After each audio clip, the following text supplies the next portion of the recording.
ফলে মমতা ব্যানার্জির এখন দশা হচ্ছে সেই রাখাল ছেলেটার মতো। অথবা বলতে গেলে যিনি গর্ত খুঁড়েছিলেন তার বিরোধীদেরকে, তার শত্রুদেরকে সেই গর্তে ফেলবেন বলে নিজে সেই গর্তে পড়ে গেছেন। নিজে সেই গর্তে পড়ে গিয়ে হাত তুলে হাহাকার করছেন, আর্তনাদ করছেন, বাঁচাও বাঁচাও বাঁচাও বলে। কেউ বাঁচাতে আসছে না, কেউ তার দিকে ঘুরেও তাকাচ্ছে না, সবাই পাশ দিয়ে চলে যাচ্ছে। সবাই পাশ দিয়ে চলে যাচ্ছে তার কারণ ওই গর্তটা তিনি খুঁড়েছিলেন তিনি তার বিরোধীদেরকে সেই গর্তে ফেলবেন বলে, মেরে ফেলবেন বলে।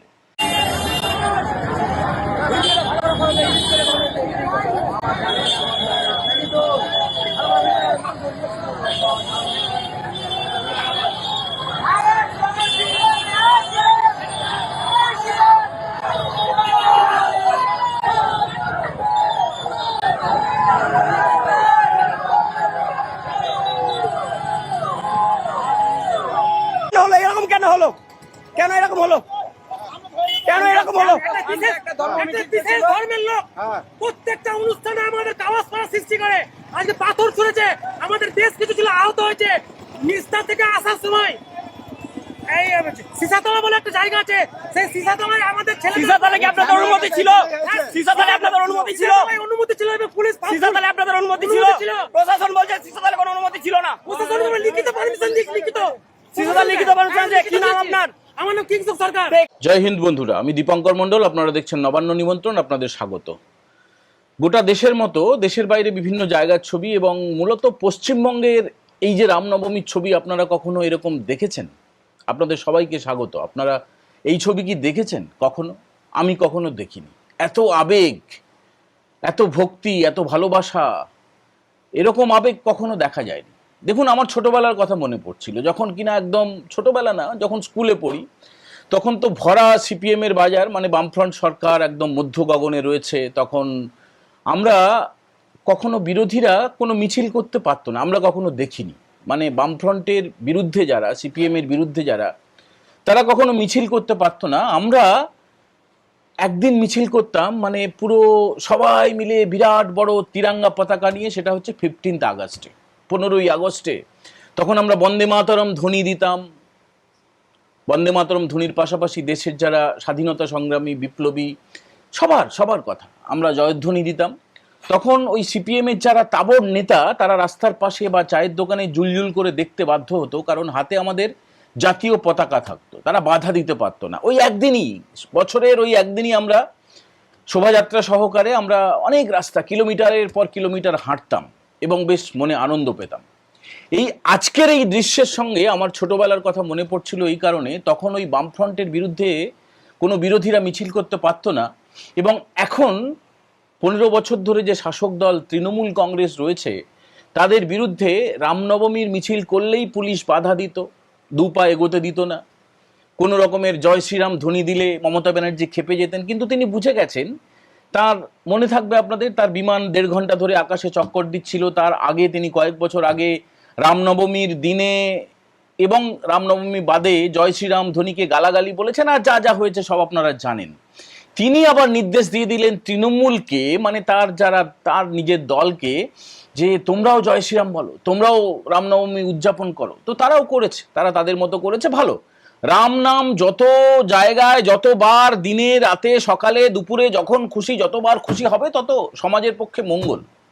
তো তার পাপ ধোবে কিনা আমরা জানি না, কিন্তু এতবার তিনি সেই একদম রাখাল ছেলের মতো গল্প করেছেন যে গরুর পালে বাঘ পড়েছে, গরুর পালে বাঘ পড়েছে। সত্যি সত্যি যেদিন বাঘটা পড়লো সেদিন কিন্তু গ্রামবাসীরা কেউ বাঁচাতে আসেননি। তার আগে রাখালের যে মিথ্যে কথা, মজা দেখা, গ্রামের মানুষ ছুটে আসতেন, কিন্তু রাখাল তখন হ্যাঁ হ্যাঁ করে হাসতো। মানে এই মমতা ব্যানার্জি হচ্ছেন রাখাল। গরুর পালে বাঘ পড়েছে, বাঘ পড়েছে করে চিৎকার করতেন। মানে মিথ্যে কথার এত বলেছেন, সেটাই আমি বলছি উদাহরণ দিয়ে। এত মিথ্যে কথা বলেছেন, গ্যাস নেই, গ্যাস নেই, গ্যাস নেই, গ্যাস আছে, ক্যা ক্যা ক্যা ক্যা, ছি ছি ছি ছি, কু কু কু কু, রাম্বা রাম্বা, হুম্বা হুম্বা। কেউ কেউ কেউ বিশ্বাস করেছিল? ওয়াকফের বিরুদ্ধে তিনি যখন চিৎকার চেঁচামেচি আকাশ বাতাস ফাটিয়ে দিলেন, তখন ভাঙড়ে, মহেশতলায়, মালদার মোথাবাড়ি, আর এই যে যেখানে গন্ডগোলটা আজকে হয়েছে ধুলিয়ানের কাছে, সেই শামশেরগঞ্জ ধুলিয়ান মনে আছে? পশ্চিমবঙ্গের হিন্দু পলায়ন হয়েছিল, নদী পেরিয়ে, ভাগীরথী পেরিয়ে ওপারে চলে যেতে হয়েছিল, মালদায় যেতে হয়েছিল, থাকতে হয়েছিল সেখানে, মনে আছে আপনাদের? হরগোবিন্দ দাস, চন্দন দাস খুন হয়ে গিয়েছিলেন। হরগোবিন্দ দাসের স্ত্রী, চন্দন দাসের মা, এখনো পর্যন্ত তার চোখের জল শুকোয়নি। তিনি তার বাড়িতে বসে আছেন এবং সরকারের যে ক্ষতিপূরণ সেটাকে অস্বীকার করেছেন। আপনারা সব জানেন। সেই মুর্শিদাবাদ যেখানে ওয়াকফের বিরুদ্ধে যে উস্কানিটা দিয়েছিলেন এই যে এখনকার বিদায়ী মুখ্যমন্ত্রী, তার সেই উস্কানিতে গোটা রাজ্যে আগুন জ্বলেছিল। তার আগে ক্যাক এক কুকুতে আগুন জ্বলেছিল। যতবার তিনি মিথ্যে কথা বলেছেন, যতবার ভাঁওতাবাজি কথা বলেছেন, আগুন জ্বলেছিল। এবং অতি সম্প্রতি ধর্মতলায় যে যাত্রাপার্টি, যে সার্কাসটা করেছিলেন মমতা ব্যানার্জি, সেখানে তিনি উস্কানি দিয়েছিলেন। আমরা আছি বলে তোমরা ভালো আছো, 1 মিনিট লাগবে বলে সব নোংরা আজে বাজে কথা, ইতরের মতো কথাবার্তা। তারপরে এখন যেটা নির্বাচনী প্রচারে গিয়ে তিনি বলছেন, উস্কে দিচ্ছেন, সবাই বেরিয়ে আসবে, মা বোনেরা বেরিয়ে আসবে, তোমরা সামনে থাকবে। ভুলভাল কথাগুলো বলছেন কিনা আপনারা শুনছেন তো। তো সেই উস্কানিতে অতি উৎসাহিত হয়ে দেখুন ওষুধ দেওয়া কিন্তু শুরু হয়ে গেছে, পাল্টা ওষুধ দেওয়া। সেই নরেন্দ্র মোদী এসেছিলেন 14 তারিখে, তারপর থেকে যেখানে যেখানে তেঁদরবাই যে করছে ওষুধ দেওয়া শুরু হয়ে গেছে। এই তো বাসন্তীতে ওষুধ দিয়েছে, কিন্তু বাসন্তীতে পরিস্থিতি সামলাতে পারেননি বলে বাসন্তীর যিনি আইসি তাকে কিন্তু সাসপেন্ড করা হয়েছে। প্রথমে শোকজ করা হয়েছিল, তারপরে সাসপেন্ড করা হয়েছে, তার বিরুদ্ধে বিভাগীয় তদন্তের নির্দেশ দেওয়া হয়েছে। আর রানাঘাটে যে কাণ্ডটা হয়েছে সকালে, সেখানকার বিডিওকেও কিন্তু বিভাগীয় তদন্তের নির্দেশ দেওয়া হয়েছে, তার বিরুদ্ধে এফআইআর রুজু হয়ে গেছে। ফলে মমতা ব্যানার্জির এখন দশা হচ্ছে সেই রাখাল ছেলেটার মতো। অথবা বলতে গেলে যিনি গর্ত খুঁড়েছিলেন তার বিরোধীদেরকে, তার শত্রুদেরকে সেই গর্তে ফেলবেন বলে নিজে সেই গর্তে পড়ে গেছে। নিজে সেই গর্তে পড়ে গিয়ে হাত তুলে হাহাকার করছেন, আর্তনাদ করছেন, বাঁচাও বাঁচাও বাঁচাও বলে। কেউ বাঁচাতে আসছে না, কেউ তার দিকে ঘুরেও তাকাচ্ছে না, সবাই পাশ দিয়ে চলে যাচ্ছে। তার কারণ ওই গর্তটা তিনি খুঁড়েছিলেন, তিনি তার বিরোধীদেরকে সেই গর্তে ফেলবেন বলে, মেরে ফেলবেন বলে। সেই গর্তে নিজে পড়ে কোনো রকমে এখন আর্তচিৎকার করছেন। আচ্ছা, যে ঘটনাটা আজকে হয়েছে সেটা হচ্ছে জঙ্গিপুর মহকুমা, মুর্শিদাবাদের জঙ্গিপুর মহকুমার রঘুনাথগঞ্জে ফুলতলা বাজার বলে একটি বাজার রয়েছে। সেখানে একটা ব্রিজ রয়েছে এবং ফুলতলা বাজার রয়েছে। সেই বাজারে সবজি, ফল, এইসব খুব বড় বাজার। এবং রামনবমীর একটা মিছিল বেরিয়েছিল এই রঘুনাথগঞ্জের কাছাকাছি নিস্তা থেকে সিসাতলার কাছে যাওয়ার সময়। আপনারা শুনলেন, একজন ব্যক্তির বাইট আমরা শোনালাম। তিনি বলছেন যে সিসাতলায় তাদের উপরে বিশেষ একটি সম্প্রদায় তাদের উপরে পাথর বৃষ্টি করে এবং তারপরে ওই ঘটনাটা ঘটে। একদমই ফুলতলা বাজারের কাছে এসে, যেখানে ফল এবং সবজি টবজি বিক্রি হয়, সেখানে এসে দুটো পতাকা ছিল। দেখুন ছবিতে পরিষ্কার বোঝা যাচ্ছে, দুটো পতাকা ছিল। যেটা গেরুয়া ধ্বজ, সেটাকে এই বিশেষ সম্প্রদায়ের জেহাদিরা তারা উঠে গিয়ে সেই ধ্বজটাকে ফেলে দেয়। এবং এর পরে যেটা হয়, চুপচাপ কিন্তু মেনে নেওয়া হয়নি। কি হয়েছে সেটা তো শোনাবো। এরপরে রাজ্যের বিরোধী দলনেতা শুভেন্দু অধিকারী এ প্রসঙ্গে একটা সোশ্যাল মিডিয়ায় পোস্ট করেছেন, সেটা শুনেনি। পশ্চিমবঙ্গে পবিত্র রামনবমীর দিনে সনাতনীদের পবিত্র গৈরিক ধ্বজ উত্তোলন কি অপরাধ? মুর্শিদাবাদের জঙ্গিপুরে ফুলতলা মোড়ে সনাতনীদের দ্বারা উত্তোলিত গৈরিক ধ্বজকে অবজ্ঞার সঙ্গে নামিয়ে এইভাবে ছুঁড়ে ফেলা পবিত্র গৈরিক ধ্বজের অপমান, সনাতন ধর্মের অপমান ও সনাতনীদের ভাবাবেগে সরাসরি আঘাত আনার পরিকল্পিত চেষ্টা। শুধুমাত্র মমতা বন্দ্যোপাধ্যায়ের তোষণ নীতির কারণে আজ সনাতনীরা আমাদের নিজের রাজ্যে বারবার অপমানের শিকার হচ্ছেন। ছবিতে দেখেছেন আপনারা।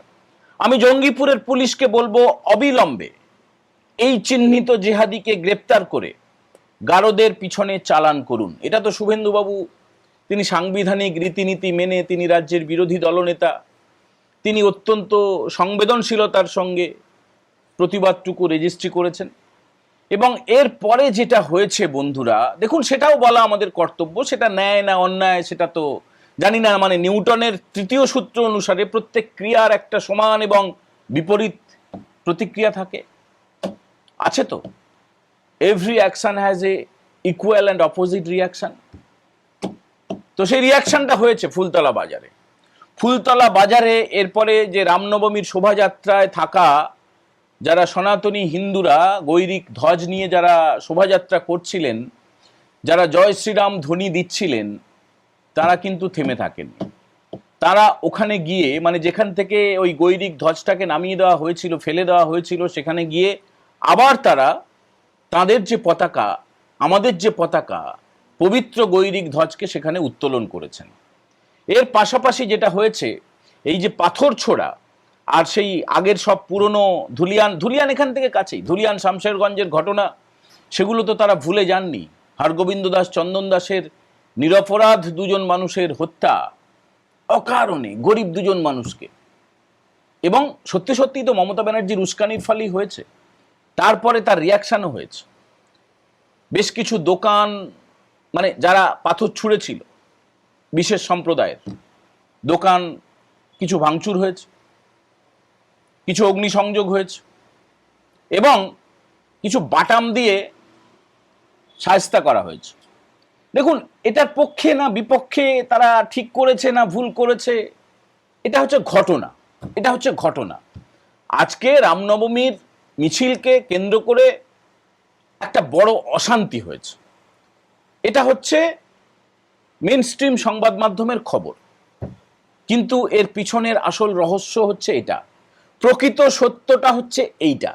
মিছিল যাচ্ছিল, কেন তোমরা পাথর ছুড়বে ভাই? কেন?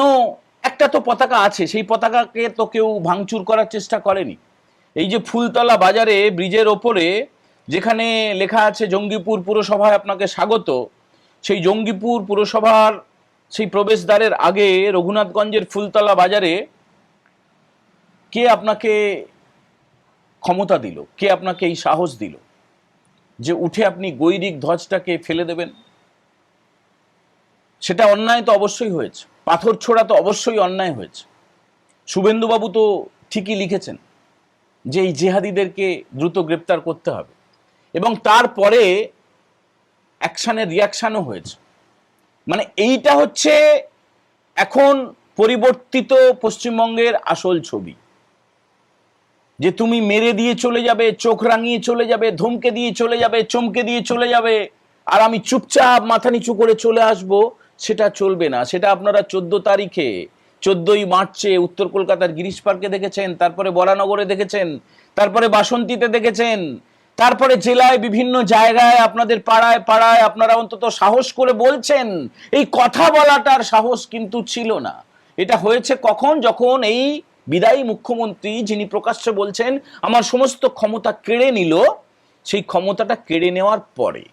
সেই ক্ষমতাটা কিভাবে কেড়ে নিল? তার চারিদিকের সমস্ত যে ঘনিষ্ঠ অনুগামী পাঁচাটা পাপোশের মতো আইএএস আইপিএসদেরকে যখন বোতলবন্দি করা হলো, তখনই তার ক্ষমতাটা চলে গেল।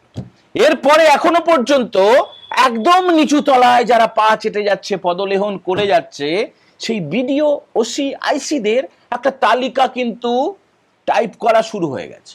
টাইপ করা শুরু হয়ে গেছে বন্ধুরা, চিহ্নিত করা হয়ে গেছে, ইলেকশন কমিশনে চলে গেছে, এবং ইলেকশন কমিশন থেকে অতি দ্রুত চলে আসবে সেই তালিকা। অতএব পিসির খোঁড়া গর্তে পিসি থাকুন। এখন দেখা যাক তাকে কে উদ্ধার করতে আসে। ততক্ষণ পর্যন্ত আমরা অপেক্ষা করি। পরবর্তী এপিসোডে দেখা হওয়ার আগে পর্যন্ত সবাইকে জয় হিন্দ, বন্দে মাতারাম।